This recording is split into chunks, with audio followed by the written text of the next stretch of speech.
Lie number one, 5 minutes, got him through 5 seconds, right? Lie number two, there were parties, but that I certainly didn't attend them. Lie number two, gets him through the next 5 seconds.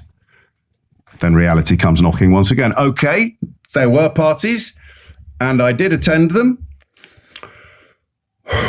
but I didn't realise they were parties. Lie number three, we've reached deep into the absurd there already. I went to a party without realising it was a party. I was ambushed by a cake. We've reached so far into the absurd, but you can't let go. He can't stop lying because it's all he can do, and his supporters can't let go because to let go is to admit to being stupid, gullible, supine, sycophantic, and part of a project that has damaged our country in ways that will still be measuring in decades to come.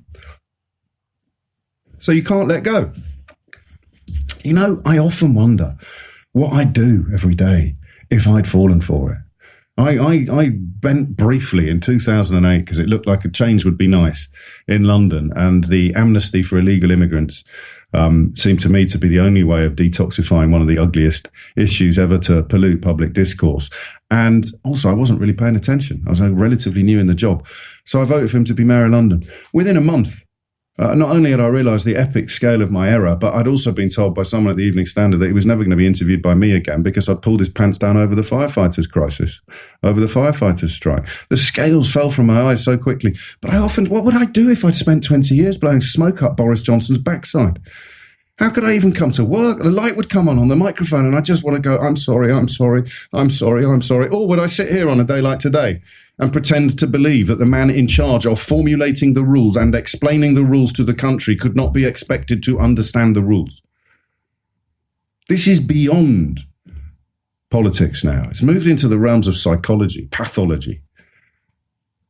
Absolutely incredible. And we're still doing it. And we've got no choice. That's what really grinds my gears.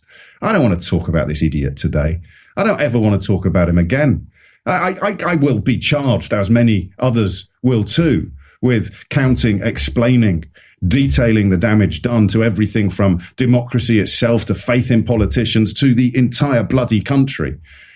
Of course we have to carry on talking about that for years to come, but I don't want to talk about him again. We got his number a decade ago. Know exactly what he is. But here we are, still having to process, explain, deal with Boris Johnson's lies. He lies like the rest of us breathe. He lies like the rest of us drink and eat. He can't open his mouth without lying. And here they still are, queuing up to stick up for him. Nadine Dorries, Jacob Rees-Mogg, Daniel Moylan.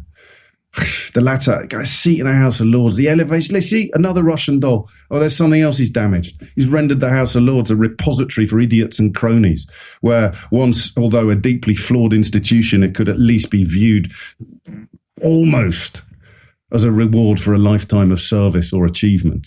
Now you've got Zach Goldsmith sitting in there next to Jenny Lebedev, all because of Johnson. All because of Johnson. Everywhere you turn, the consequences of his corruption are clear. But the British media still has to dedicate attention to balance. Oh, and here's someone to defend him. We're really scraping the bottom of the barrel today, lads. We've only got Daniel Moylan, but we've got to put someone on because otherwise it wouldn't be balanced. So here's someone to tell you that despite the fact that it's soaking wet outside, it's not actually raining. Boris Johnson's not actually a liar. Boris Johnson is an honest man. No matter that he's lied about everything since the day he was born, no matter that his own headmaster warned his own father that the man was incapable of not just following rules that everybody else had to abide by, but understanding why he should do. But here's Daniel Moylan to tell you that Boris Johnson is an honest man. Or here's some Herbert from his days as London mayor to stick up for him and help you blow more smoke up his backside. And it's not funny. It's not funny. You can have days when you think it might be. There are moments when you appreciate the pageantry, and if it's your job to talk about stuff, you're kind of grateful for people who provide you with so much material, so much content, so much ammunition. But it's not funny. Not when you see it today in conjunction with This attempt to sabotage Rishi Sunak's attempt to undo some of the damage done by that bovine withdrawal agreement that they were trying to disown before they'd even read it. Ian Duncan Smith's on the list.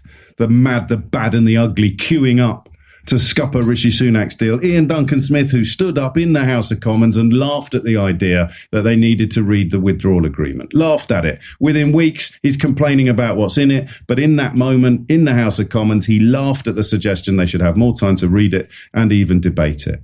And today, all the people that voted for it are voting against Rishi Sunak's attempt to try to undo some of the damage that everybody who understands things has been explaining since January of 2017 was absolutely inevitable.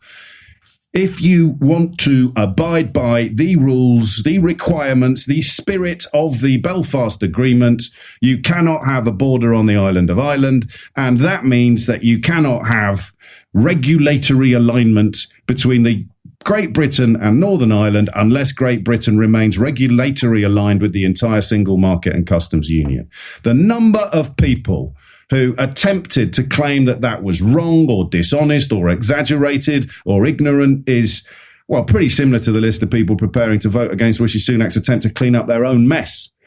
And still they rise, untouched. Invent a ministry for Jacob Rees-Mogg to come up with benefits and then just quietly close it again when he fails. Allow Nadine Dorries to become Secretary of State for Culture, Media and Sport and then just stay silent when she reveals herself to be supernaturally stupid in the course of doing her duties and supremely unpleasant in her treatment of decent journalists and individuals. Bring people like Jonathan Gullis and 30p Lee into the House of Commons because you've got rid of the last vestiges of integrity and intellect that your party had managed to accrue over decades. Wave goodbye to Philip Hammond and Rory Stewart and Anna Soubry and bring in Brendan Double Barrel, Lee Anderson and Jonathan Gullis. All on Johnson. All of it on Boris bloody Johnson. And here we are again, getting ready to have a conversation about a huge amount of lies that people in my profession and his party will be queuing up to pretend are not lies or to claim are not lies. They will be lying about a liar because when you lie down with a liar, you become one. 03456060973 is, as ever, the phone number that you need. I think I'll start with an attempt to knit together the Privileges Committee inquiry and the simultaneous announcement that his most sycophantic supporters are going to try to scupper Rishi Sunak's Windsor framework. And I will ask you, with a heavy heart, and probably not for the first time, but please, God, for the last, what is wrong with these people? 03456060973. I'll give you the 10 names that we've gathered so far. There will no doubt be others. They might have emerged in the course of the morning. But what is wrong with these people? That's what I want to know. Boris Johnson, Ian Duncan Smith, Liz Truss, Priti Patel, Mark Francois, Jacob Rees-Mogg, James Duddridge, Somebody Jones, Andrea Jenkins and Peter Bone. What is wrong with these people? Look at what they've done and explain to me how they could possibly contemplate this morning doing more. More damage, more lies, more self-interest, more prioritisation of their own position and their ludicrous jockeying over the state of the actual nation. Call me now, 0345 6060 973. What is wrong with these people? What is wrong with them? I might stop talking for a bit now. LBC. Because not only are we looking at his desperate attempt to wriggle off yet another hook that would have done for any other mortal years ago, we're also seeing him announce that he's going to vote against the so-called Windsor framework. Rishi Sunak's desperate and imperfect attempt to clean up some of the mess made by the deal that Boris Johnson said was oven ready. I've talked to you about this before. It's like a Russian doll. This is why I am not struggling with my new book, How They Broke Britain, which is an account of these people and what they've done to us, how they created an ecosystem in which these kind of madnesses could happen. But I'm having to edit all the time as I go, because I start to talk about one thing. I open one Russian doll and there's another one inside, and you get distracted by the other one. You should be describing and examining the first doll. But, oh, look, there's another doll. Let's have a look at that one. And you reach in to get the other doll, and his head comes off, and there's another doll inside. So that just happened then. Did you see? So I talk about how Boris Johnson is preparing to vote against Rishi Sunak's Windsor framework, the Windsor framework that is absolutely designed to fix some of the mess that Boris Johnson made, while telling you that the mess was an oven-ready deal that would get Brexit done. It's a Russian doll of dishonesty. So we start off talking about the lies about parties at Downing Street. We get immediately distracted, as he probably intends, by the decision announced earlier this morning that he's going to vote against Rishi Sunak's attempt to fix his own mess. And we remember that the mess came about as a consequence of him telling the country that he had an oven-ready solution to the intractability of Brexit. All of these boneheads, some by name and nature, all of these boneheads queuing up at the time to tell you that it was oven-ready and it would get Brexit done. And then before Boris Johnson's signature was even dry, idiots up to and including David Frost, the so-called chief negotiator, were trying to disown it, culminating, here's another Russian doll, in Brandon Lewis standing up in the House of Commons and announcing that we were prepared to break international law in a very limited and specific way. This is our country. This isn't like a Westminster drama. It's not like a farce. You may well have Boris Johnson falling out of a wardrobe with his trousers round his ankles, but it's not a farce for the rest of us. It's our country, it's our home, it's where we grow up. Most of us aren't rich enough to up sticks and move somewhere else, or to transfer operations into the back garden of a billionaire plutocrat sponsor like Boris Johnson has done. We have to live with all of this. Today's a day where it's just not good enough for Liz Truss and Ian Duncan Smith and Boris Johnson and the rest of them to say we're going to vote against Rishi Sunak's deal. I think about this a lot. And I think it's got something to do with environment, not the environment, but I just think that the way journalists treat them, I watch it sometimes, and the way that the House of Commons operates, even a potato in human form like Jonathan Gullis or Mark Francois, when they walk around the House of Commons, they feel like Billy Big Bananas. And this just injects them with a sense of importance that nothing they have ever done or achieved could possibly justify.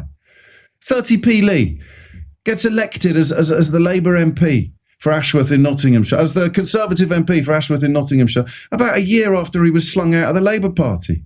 It's incredible that these people end up in the House of Commons and then end up believing that they are somehow worthy of the honour the position bestows. So today, Liz Truss, let's vote against Rishi Sunak. Nothing is ever more important than them.